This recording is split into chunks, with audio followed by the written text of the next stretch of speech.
अस्सलाम वालेकुम। आज हम बात करने वाले हैं सुल्तान राही के बारे में कि उनकी डेथ कैसे हुई, उनको कत्ल करने वाले कितने डाकू थे। और वो पूरी बातचीत सुनने से पहले जिन दोस्तों ने मेरा चैनल सब्सक्राइब नहीं किया वो जल्दी से कर लें सब्सक्राइब। तो जी दोस्तों, सुल्तान राही साहब को जब 9 जनवरी 1996 के दिन जब कत्ल किया गया वो पूरी बातचीत सुन लें हमसे। सुल्तान राही पाकिस्तानी पंजाबी फिल्मों का एक बहुत बड़ा एक्टर है। उसने पाकिस्तानी फिल्मों में वो तहलका मचा के रख दिया कि उस वक्त के छोटे छोटे अदाकारों को भी उस अदाकार ने बहुत बड़ा बना दिया। तो जी दोस्तों, सुल्तान राही पाकिस्तानी फिल्म इंडस्ट्री का वो दिया हुआ अल्लाह ताला का वो तोहफ़ा था जिसने किसी गरीब का, किसी माड़े, किसी लिस्से लोगों का चूल्हा बंद नहीं होने दिया। जब वो फौत हुए हैं, उनकी डेथ हुई तो सब लोगों के चूल्हे जलने बंद हो गए हैं। तो जी दोस्तों, सुल्तान राही पाकिस्तानी फिल्म इंडस्ट्री का एक बहुत बड़ा नाम है जिसने एक्टर तो वो है ही अच्छा था, लेकिन उसके साथ साथ एक अजीम इंसान भी था, खुदा तरस, और वो लोगों का दर्द अपने दिल में रखने वाला इंसान था।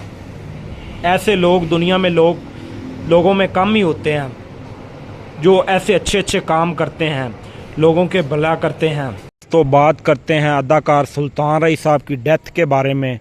जब उनकी डेथ हुई, जब वो इस्लामाबाद से वीज़ा लगवाने के लिए अमेरिका का जा रहे थे, इस्लामाबाद से लाहौर आ रहे थे, तब उनकी गाड़ी का टायर पंचर जब हुआ तो वो उनका कत्ल करने के लिए जो डाकू आए वो आपको बताते हैं। सुल्तान राही साहब जब गाड़ी से नीचे उतरे, जब उनकी गाड़ी का टायर पंचर हो गया गुजरांवाला पासवान कंडे के करीब, तो 2 नामालूम अफराद आए जो पर्दापोश थे, जिन्होंने अपने चेहरों पे मास्क डाले हुए थे। 2 डाकू आए जिन्होंने सुल्तान राही साहब से पूछा कि आप कौन हैं, किधर से आ रहे हैं। इतनों में इसने एक डाकू जो था उससे गोली चल गई।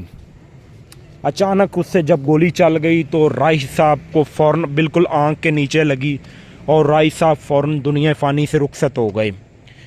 तो जी दोस्तों, 2 डाकू आए थे और एक डाकू हाजी एहसन को साथ लेके पैलियों में चला गया, यानी कि खेतों में चला गया और उसको डराया धमकाया गया। जब उसको डराया धमकाया गया कि तुमने किसी को बताना नहीं है या पुलिस को। जी दोस्तों, ये टोटल 2 डाकू थे जिन्होंने सुल्तान राही साहब को कत्ल करने में इनका हाथ था। ये दोनों डाकू जो थे, इन्होंने पूरी मंसूबा बंदी से सुल्तान राही साहब को कत्ल किया। जब एक डाकू उनको ले गया वहाँ पे उधर खेतों में हाजी एहसन साहब को, तो फिर जो है वो खेतों में ले गया। उन्होंने कहा कि आपने अगर पुलिस को बताने की कोशिश की तो हम आपको भी मार देंगे। जब हाजी एहसन साहब को ये बात पता चली तो फिर उन्होंने ये बात जो है ना क्लोज़ करने की कोशिश कर ली कि मैं किसी को नहीं बताऊंगा। जी वो डर गया। जी दोस्तों, जब मौका के बाद तफ्तीश के बाद पुलिस आई तो पुलिस ने इनको हाजी एहसन साहब को भी गिरफ़्तार कर लिया और 6 महीनों के लिए इनको ना तफ्तीशन के लिए रख लिया। तो फिर ये केस में बड़ा केस था, ये मनसूबाबंदी से पूरा हुआ। तो फिर इसमें कत्ल के केस में सुल्तान राही साहब को मरवाने के लिए आसिफ अली जरदारी का बहुत बड़ा हाथ था, जिन्होंने सुल्तान राही साहब को पूरी यानी कि ना मनसूबाबंदी से कत्ल करवाया। तो फिर क्या हुआ दोस्तों, सुल्तान राही साहब की जो फाइल थी ना गुजरांवाला डिप्टी कमिश्नर ने जो बनाई थी वो उसको क्लोज़ कर दिया गया। क्लोज़ इसलिए कर दिया गया कि सुल्तान राही साहब एक बहुत बड़े इंसान थे, उसके साथ एक अच्छे इंसान भी थे, क्योंकि आसिफ अली जरदारी साहब पाकिस्तान के एक बहुत बड़े हुक्मरान हैं जिनका कोई बाल भी बांका नहीं कर सकता। इसीलिए उस फाइल को क्लोज़ कर दिया गया, पुलिस ने क्लोज़ कर दिया। था पुलिस को भी पता कि ये कत्ल किसने करवाया, लेकिन उन्होंने फाइल जो है ना क्लोज़ कर दी कि ये कत्ल के आगे सवालिया निशान आ गया कि कत्ल किया किसने है।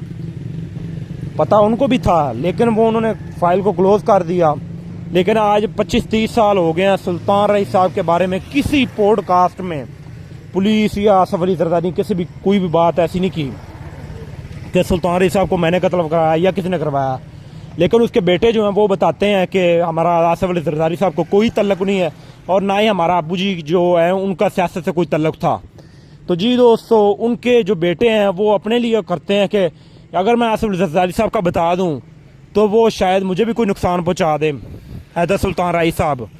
तो जी दोस्तों, ये जो हमने आपको बात बताई, इस बात के बारे में आपकी क्या राय है वो आपने कमेंट सेक्शन में ज़रूर बतानी है। तो मिलते हैं आपको किसी नेक्स्ट वीडियो में। खुदा हाफिज़।